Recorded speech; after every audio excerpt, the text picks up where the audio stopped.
the introduction. Today I'm going to be talking about osmolality testing. So some of you may be aware of osmolality testing, some of you may not be.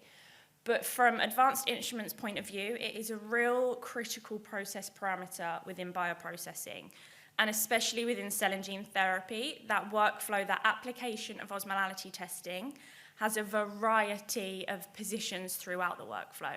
So today I'm going to talk about various different applications from upstream, downstream, and into fill finish too. Before I go into the applications, I just wanted to give some background on osmolality itself. So osmolality is a basic concentration measurement. So like it says on screen, osmolality is the total number of solutes in a liquid solution expressed in osmoles of solute particles per kilogram of solvent. So because osmolality is not dependent on volume, it is therefore not affected by a change in the solution's temperature.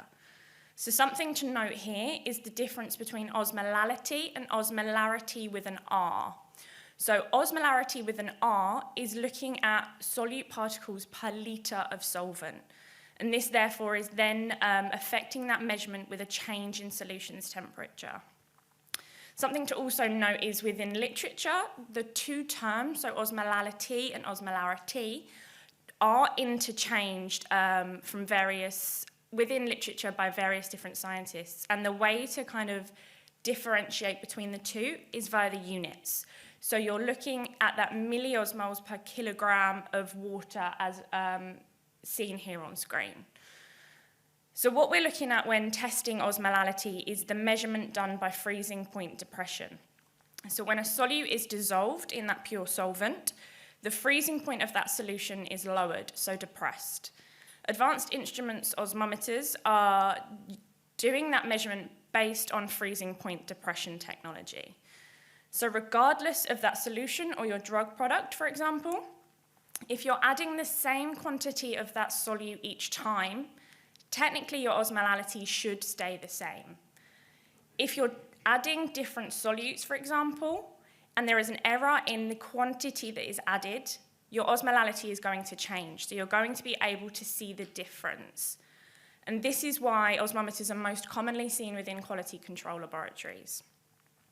Again, something to note is that osmolality cannot characterize your solution. It cannot tell you what is in the solution. It can just tell you the concentration of those solutes in solution. So moving on to the technology within the instrumentation. So first of all, I wanted to show this from the European Pharmacopoeia. So for osmolality testing in the European Pharmacopoeia, they directly state that freezing point depression should be the technology used for osmolality testing. And what is freezing point depression? So here is a graph representing what happens when you are introducing your sample, your solution, your drug product into the instrumentation. So if we follow the points on the graph, you introduce that sample at point 1. The instruments are cooling that sample, so you go past your sample freezing point, so you are therefore supercooling your solution. At point 3, we are initiating freezing. So within our instruments, we are doing this by mechanical agitation. If you have AI's instruments, you will know that by kind of a knocking noise.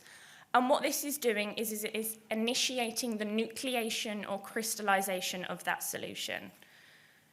With this energy release, you can see there is a temperature increase also at point 4. So you have that heat of fusion released.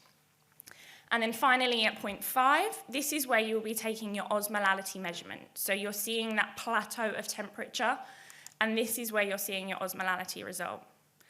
And like it says, the sample freezing temperature correlates to the number of solutes in solution, and this is what our instruments measure. So today, I really want to go into more detail in terms of applications of osmolality within cell and gene therapy. So within the monoclonal antibody space, SOPs is set. Osmolality can be seen as a critical process parameter within that workflow. But I think the cell and gene therapy space has a lot more potential for osmolality testing currently. So first of all, I wanted to talk about media QC, media quality control. So we know that media is going to be either made in-house or that media is going to be bought from external vendors. But either way, that quality control is extremely important with this solution. But how is osmolality testing going to help here? So that media, as most of you will know, will have to be a specific osmolality specification to ensure appropriate cell growth, cell health, cell viability, and checking the osmolality of this media before it's introduced into the process is really critical. That incorrect osmolality, whether it's too low or too high, could have real detrimental effects on your process moving forward. So like it says here, we've got some references throughout the presentation. So for example, an incorrect osmolality could result in lower growth rate and viable HEC293 cell concentrations, which could then therefore lead to growth inhibition and also ineffective vector production.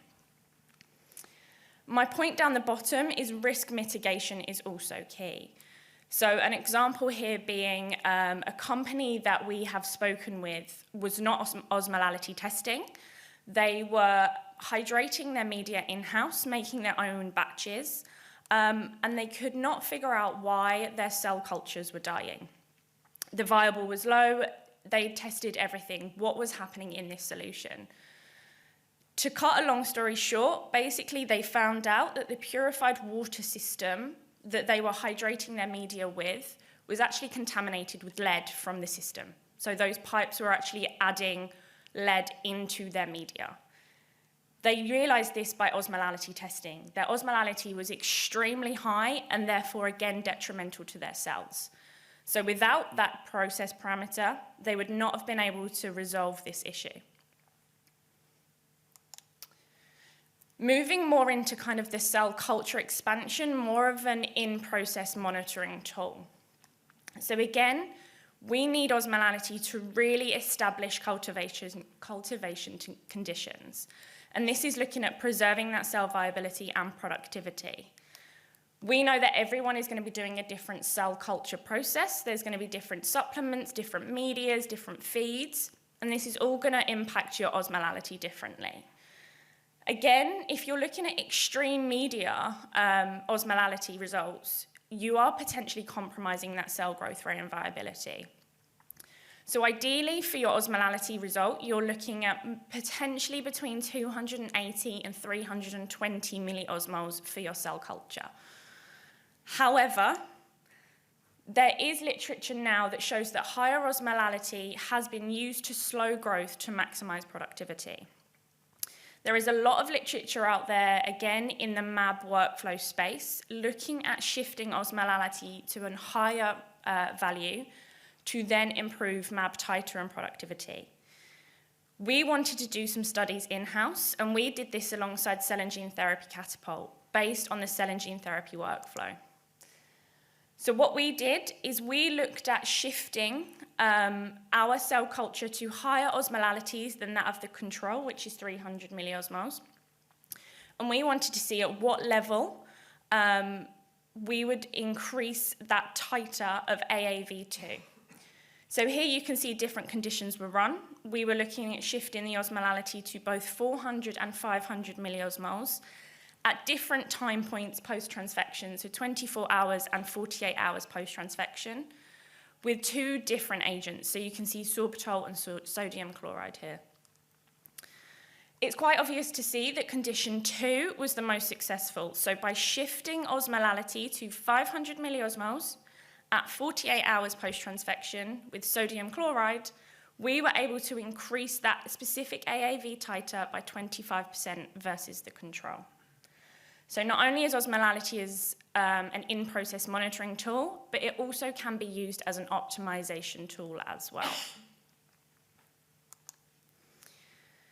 Next, I wanted to talk about transfection efficiency. So there isn't as much evidence, as much literature around this application with osmolality, but I still think it's worth talking about. What do we currently know about osmolality and transfection efficiency? So by theory, by characterizing that osmolality, that osmotic pressure within and outside of a packaging cell, it's going to be important to that transfection efficiency and viral yield. I'm not going to spend too much time on this slide, but I just think it's key to note that there is literature out there that is suggesting osmolality as a parameter while looking to improve or optimize the complexing of your DNA and PEI complex, for example, whether you're adding them separately or adding them in situ. Like I said, there is evidence out there, but I think this is an ever-growing application that we're going to see more popularity around in the coming years. Next, viral vector stability. So stability can be seen in multiple ways throughout the workflow. So this specific application is looking at retroviral vector membranes. So here we have 3 different pieces of literature, all focused on osmolality and how you can manipulate osmolality to potentially improve your stability of your retroviral vector. So starting on the left-hand side at the top, you can see that, again, they are using increased media osmolality to improve their vector stability and cell productivity up to a certain limit. So this literature actually was what our collaboration with Cell and Gene Therapy Catapult was based upon. The other 2, again, you see a theme here in terms of increasing that osmolality within the media. So one, you can see that the increased osmolality induced a decrease in the cholesterol to phospholipid ratio, therefore increasing higher stability in the viral vectors that were produced because of this. And again, a similar theme on the bottom piece of literature here. An increase in media osmolality was correlating to retroviral stability. So this is one application of osmolality as a stability indicator, but there are others. So an example being stability throughout that storage and transportation of your drug product. So if you are looking at storing your drug product at a certain temperature for a certain amount of time, osmolality can really be applied pre and post storage or transportation to make sure that drug product is safe, stable, and ready to be administered into the patient. So stability, there is a lot of application here, and I think, again, it's an ever-growing application. But viral vector stability, there is a lot of literature currently out there. Aggregation is a real hot topic. I think a lot of people are trying to reduce aggregation or reduce the risk of aggregation. And here, osmolality can really be applied as an in-process check. There is, again, growing literature. Again, it's not one of the most common applications right now, but I think there is a lot of potential for osmolality to be used in this space. We have seen that, again, the MAB workflow is one that has really started to apply osmolality testing to really look into and investigate aggregation, protein aggregation, what higher osmolality could potentially do to aggregation. But this piece of literature is looking at reducing AAV2 vector aggregation via checking the levels of excipients that are going to help reduce that aggregation. So you can see from the table that Wright then looked at screening the different excipients that are known to reduce that aggregation. But what they were doing is testing that level of osmolality to see which was the most optimal osmolality or concentration of that excipient to prevent AAV2 vector aggregation. So you can see it really differs in terms of the different excipients. So you've got a base level of 180 milliosmoles, is obviously quite low in comparison to maybe your cell culture, for example. And then it does go up to around 320 milliosmoles. So you're still staying at a relatively low osmolality, but this may differ to what you would normally expect in that solution at this point.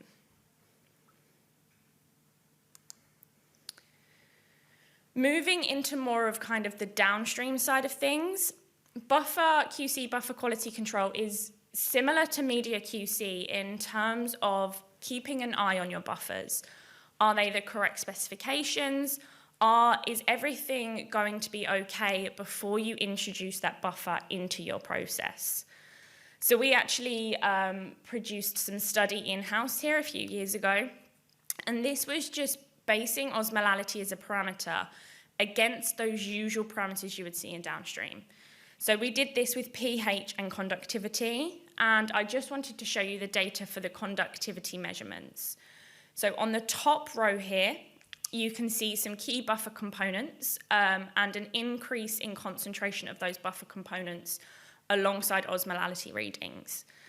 You can see that it's quite a linear relationship. You would increase that concentration, and as expected, that osmolality would also increase. If you then compare that to your conductivity, the measurements are all over the place. It's not as sensitive, it's not as reliable, and you really have a difference here in terms of what those increasing concentrations then mean for your conductivity measurement.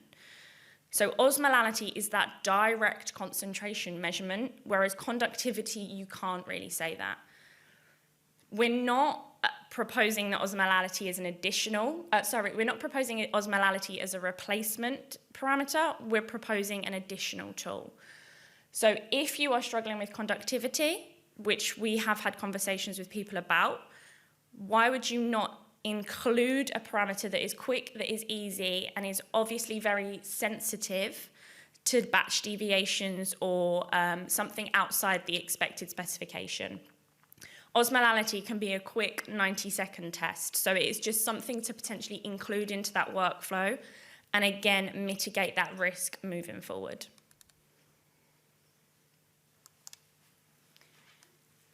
Moving on to more of a newer application. So this data has come from a scientist in the US. So this application is working, there is data being generated, and I think there is a lot of interest potentially around this application for osmolality testing. So within UFDF, this company in the US is using osmolality to check the efficiency of their buffer exchange. So they are measuring the osmolality of their permeate just to see if it is as expected. So they would have known what their osmolality should be at the end of the diafiltration runs. And if that osmolality is not as expected, they know something has gone wrong. In addition to this, what they're actually looking to do is potentially improve their process by looking at the osmolality. So you can see that the osmolality plateaus out from around kind of the 6 diavolumes to the 10 diavolumes. So what they are looking to do is potentially reduce the number of diavolumes in their process based on the osmolality result. So if they are achieving their osmolality result at an earlier point in their process, maybe they can cut down their process with time, by cost, and therefore optimizing their process. There is a lot of interest around this, and I think it is very key to note that you can potentially save your team time and effort by doing this, and again, something that is very easy to implement into your workflow. So finally, the last 2 slides in terms of applications. So cryopreservation, again, a huge topic right now. Everyone is talking about how to improve their cryopreservation process, how to improve their recovery after cryopreservation. So simply, the application here is checking the osmolality of those cryopreservative solutions, and also once included with those cells as well, or that drug product. So testing the osmolality of that cryopreservative before freezing is ensuring that that composition is correct throughout that process. Also measuring post-thaw, again, is just double-checking that nothing has happened unexpectedly within that process. There may be contamination, there may be leachables, extractables, something that is unexpected. Osmolality could pick up with such a small deviation within that result. And obviously, cryopreservation can really become critical at multiple stages of development, and we are saying osmolality can be used throughout all of them. And finally, actually going back to the cryopreservative formulations themselves. So we have companies working on these formulations, or we have customers wanting to do this formulation internally.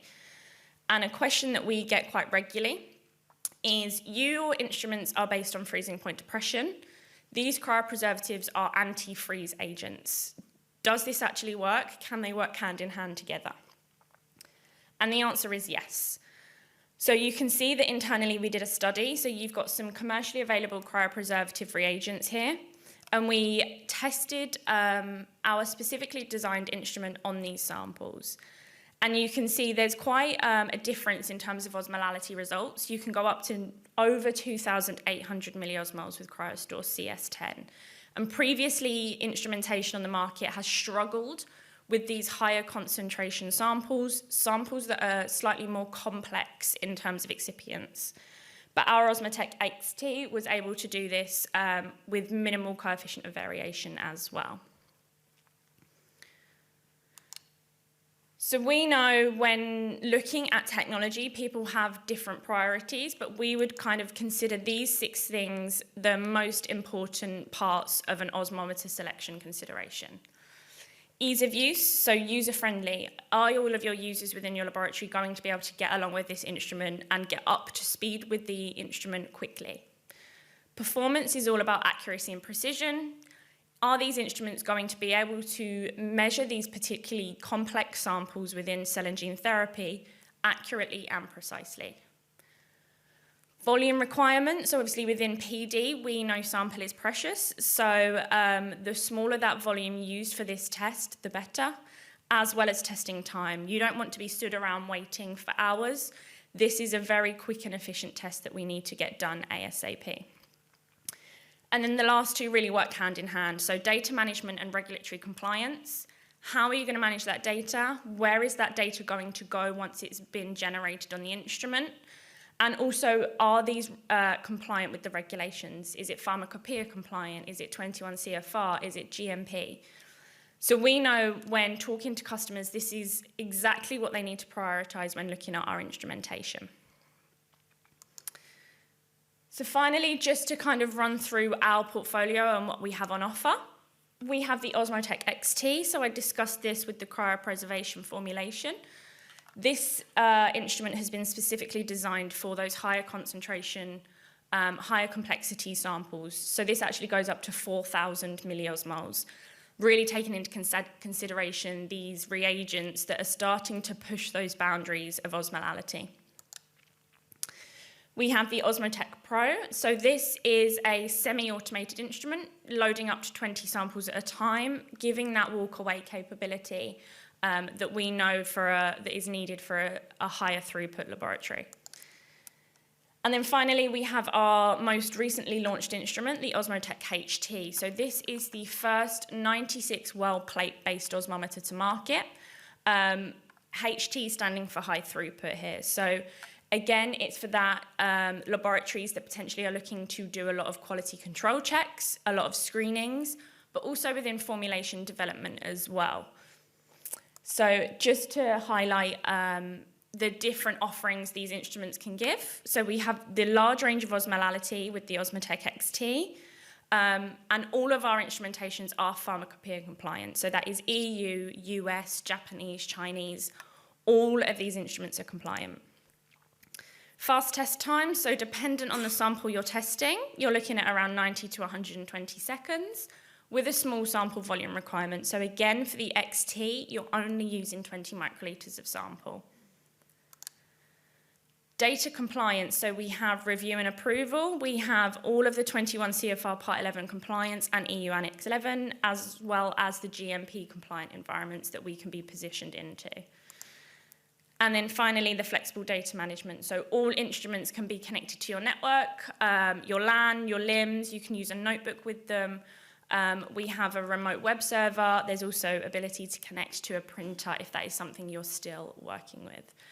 So just to kind of give an overview here, these osmometers can really be very flexible, no matter if you're working within PD, R&D, or in that GMP manufacturing environment as well. So that is my presentation. Thank you for listening. And everything that I've spoken about today is kind of combined in this application note that you can see on screen, and that is available via our website. We are also at booth 214 if you wanted to discuss any instrumentation questions that you may have. Thank you.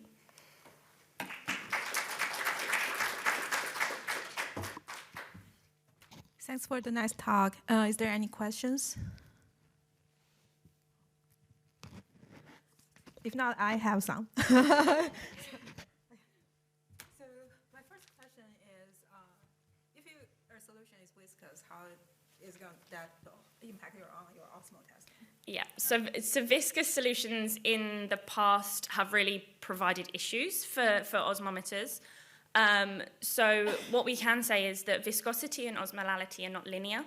You could have a semi-solid gel, but your osmolality is still sitting at 300 milliosmoles, for example. So you're looking at those different molecules and those interactions rather than kind of the concentration adding to your osmolality. So with the XT, we've taken this into consideration, hence why we've extended the range just in case. But what it's more developed for is that increased viscosity of samples as well, that we know we're seeing more frequently, especially in cell and gene therapy, where we're seeing lower dosage volumes in comparison from going kind of IV to subcutaneous, for example. Yep.